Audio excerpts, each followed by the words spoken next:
Siguiendo con nuestra programación de educación, vamos a tocar el tema de preparación del paciente quirúrgico, procedimiento que tiene establecido la institución Hospital José Cayetano Vázquez, quien les habla, Wilfredo Santabel, es coordinador de enfermería del área de internación y área quirúrgica. ¿Cuál es el objetivo de este proceso? Es establecer las recomendaciones y manejo para los pacientes de urgencias y programados para procedimientos quirúrgicos con el fin de unificar los criterios y optimizar la evaluación y disminuir la estancia hospitalaria, enseñando a cada miembro del equipo los pasos requeridos desde la consulta hasta el alta del paciente. El procedimiento tiene cuatro pasos principales. La primera, que es la valoración por especialista, la segunda, que es la valoración por el anestesiólogo, la tercera, que es el cuidado de enfermería, y por último tendríamos los procesos administrativos. A continuación vamos a ver cada uno de ellos. Primero, la valoración por el especialista. Teniendo en cuenta que el especialista hace su valoración y define la conducta quirúrgica del paciente, porque pues dado su diagnóstico hay que hacer una intervención quirúrgica. Esa conducta quirúrgica se puede dar en tres escenarios. El primero es una situación de emergencia, el segundo sería una urgencia y la tercera sería una cirugía programada. ¿Cuándo es una emergencia? Hablamos de una situación de emergencia cuando un paciente tiene compromiso de la vida, de sus signos vitales, que en ese momento está en riesgo su vida. ¿Cuándo sería una situación de emergencia? Una materna que está en un trabajo de parto y tiene un abrupcio de placenta, esa materna tendrían que operarla de inmediatez, entonces el especialista define que es una emergencia y hay que pasarla rápidamente al quirófano. Una situación de urgencia es un paciente que tiene un dolor abdominal y ha sido diagnosticado con una apendicitis y es una urgencia relativa para la atención del paciente. Y programada es situaciones de enfermedades que los pacientes consultan al área de consulta externa, valga la redundancia, el doctor hace su evaluación, su valoración y define que el paciente requiere un procedimiento quirúrgico. Esas serían las vías de entrada o las vías de valoración por especialista. Seguida de esto tenemos la valoración por el anestesiólogo. Como ustedes lo vieron anteriormente, pues los especialistas tenían tres tipos de ingreso. Igual pasa con el anestesiólogo. Vamos a empezar con los pacientes programados. El paciente que se le definió que requiere un procedimiento quirúrgico, él debe tener una interconsulta con el anestesiólogo. Esa interconsulta, el anestesiólogo evalúa los riesgos, define qué tipo de anestesia requiere el paciente dependiendo de su condición física, de sus patologías que tiene de base y del procedimiento que se le va a hacer. Él indica unos exámenes prequirúrgicos y hace su valoración y define que el paciente requiere el procedimiento y da su aval porque ya le evaluó los riesgos. De urgencias, como ustedes saben, son situaciones que el paciente tiene, ¿sí? En el momento. Los pacientes que requieren una cirugía de urgencia, llámese un paciente que tiene una fractura de fémur o tiene una fractura de radio y el paciente va a ser intervenido no el mismo día ni en el instante, sino que puede ser 2 días o un día. Esos pacientes, el anestesiólogo debe riesgo quirúrgico y definir el procedimiento si no tiene mayores riesgos y daría el aval para hacerlo. En una situación de emergencia, como ustedes ya lo saben, el paciente tiene comprometida su vida, entonces la valoración prácticamente se hará en el servicio. ¿Por qué? Porque dada la inmediatez, el cuadro clínico del paciente, tienen que actuar rápidamente. Recordarle, la enfermería es como una manía, una fiebre en la sangre, es una enfermedad incurable que una vez contraída no se puede curar. Si no fuera así, no habría enfermeros. Eso lo dice la enfermera Mónica Dickens. Vamos a hablar del cuidado de enfermería, de los cuidados de enfermería, de los cuidados que ustedes van a darle a los pacientes que van a ser sometidos a procedimiento quirúrgico. Quiero que aquí pongan una fundamental cuidado, un fundamental atención a cuáles son esos cuidados que debemos tener nosotros como enfermeros con los pacientes que van a ser sometidos a un procedimiento quirúrgico. Lo primero que vamos a hablar es del ayuno.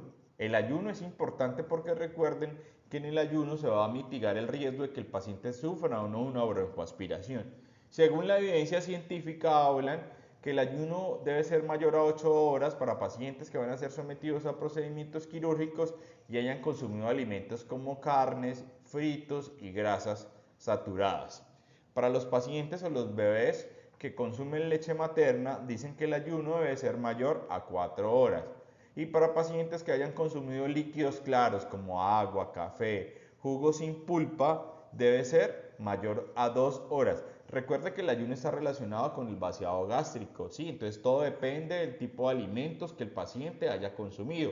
Usted como enfermero, como cuidador, debe preguntarle al paciente cuándo fue la última ingesta, la última alimentación que tuvo, y sobre todo hay que ser puntuales porque la gente a veces entiende que alimentos es solamente sólidos. Entonces hay que preguntarle si tomó agua, si tomó jugo, si tomó chocolate, si tomó leche gaseosa, porque pues hay que ser específicos con el paciente. No solo decirle ayuno porque ellos van a interpretar que hace alimentos sólidos. Bueno, el baño. Para el propósito de prevenir infecciones, los pacientes deben ser alentados a bañarse el día del procedimiento quirúrgico. Además, deberá llegar al quirófano sin joyas, maquillaje preferiblemente. ¿Por qué diría uno, hay que decirle al paciente que se bañe? Sí, señores, hay que decirle al paciente que se bañe.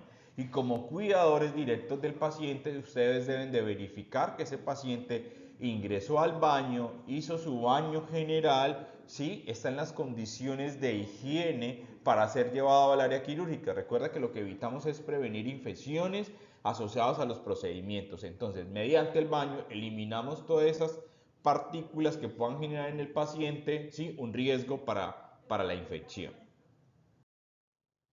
El rasurado.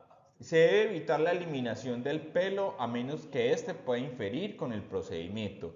Si se necesita, se debe realizar lo más cerca posible de la hora del procedimiento quirúrgico. Documentar en la historia clínica debe incluir la condición de la piel y el sitio quirúrgico.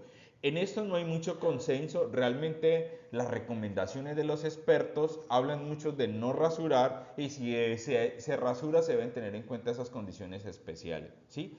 Tratar de no hacer una laceración en la piel, porque si usted hace una laceración en la piel, el paciente va a ser propenso a que los microorganismos tengan esa vía de acceso en la piel y puedan ingresar al organismo y puedan tener un proceso infeccioso derivado de esa mala técnica del rasurado. Preferiblemente se debe hacer con máquina eléctrica o utilizar tijeras.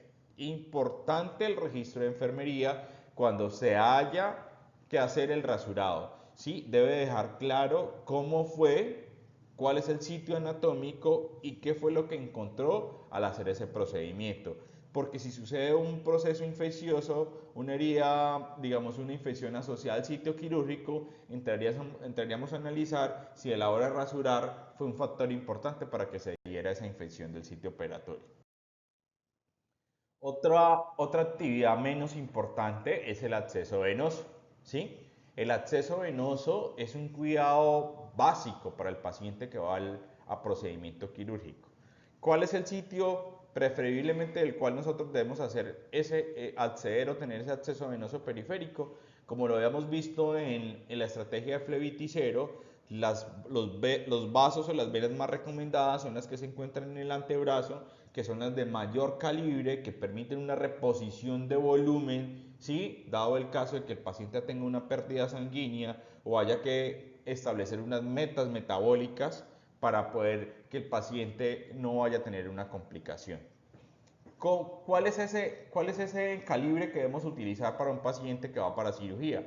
En el adulto vamos a hablar de catéter número 18 o 16, porque ustedes ya saben que ese es el que va a permitir el paso de volúmenes amplios y de líquidos viscosos, como suelen ser los anestésicos intravenosos. En los niños recomiendan utilizar un Yelco número 22 o 24 porque pues ustedes saben las consideraciones especiales y la fisiología de los vasos en los niños. Importante, el acceso venoso preferiblemente antebrazo, un calibre 18 o 16, ¿sí? Y recuerden que debe ser al lado contrario donde va a ser el procedimiento quirúrgico. Importante, mis cuidadores, tener en cuenta esas recomendaciones. Bueno, otra parte importante en el cuidado del paciente que va a ser sometido al procedimiento quirúrgico es su traslado al área de los quirófanos. Recuerden que como el paciente tiene tres vías de entrada, ¿sí? Entonces vamos a hablar del paciente ambulatorio, se trasladará de acuerdo a la capacidad de movimiento, deberá estar acompañado del familiar y el adulto responsable. cuando encontramos o vamos a llevar a un paciente no crítico, es un paciente que está en la urgencia o está en hospitalización, debe ser trasladado en silla de ruedas o camilla según las necesidades de cada paciente. Debe estar acompañado sí o sí por un auxiliar de enfermería y su familiar. Recuerden, el paciente debe ser trasladado en sillas de ruedas o camilla para mitigar el riesgo de una caída del paciente. Y si es un paciente en estado crítico, el personal de enfermería debe llevar a ese paciente monitorizado con médico, enfermera y auxiliar de enfermería que dirigirán, entregarán el paciente al área quirúrgica. Debe ir con presión arterial no invasiva, con saturación de oxígeno, ¿sí? Con cardioscopía, y si es necesario el paciente requiere oxígeno, debe ir con su oxígeno suplementario. ¿Para qué? Para que las condiciones de traslado del paciente sean las más seguras. Por último y no menos importante, vamos a hablar de ese proceso administrativo. ¿Sí? Entonces definimos dos vías de entrada en los pacientes al área quirúrgica, un paciente programado y un paciente de urgencia. Todo paciente programado requiere una autorización previa, haberse hecho unos exámenes prequirúrgicos y haber tenido una valoración por anestesia. Sí o sí, este paciente tiene que cumplir con estos procesos. Una autorización del procedimiento quirúrgico por su entidad responsable de pago, haber hecho unos exámenes prequirúrgicos y haber tenido una valoración por anestesia para poder hacer ese ingreso al área quirúrgico. Y si el paciente tiene una situación de urgencias, ¿sí?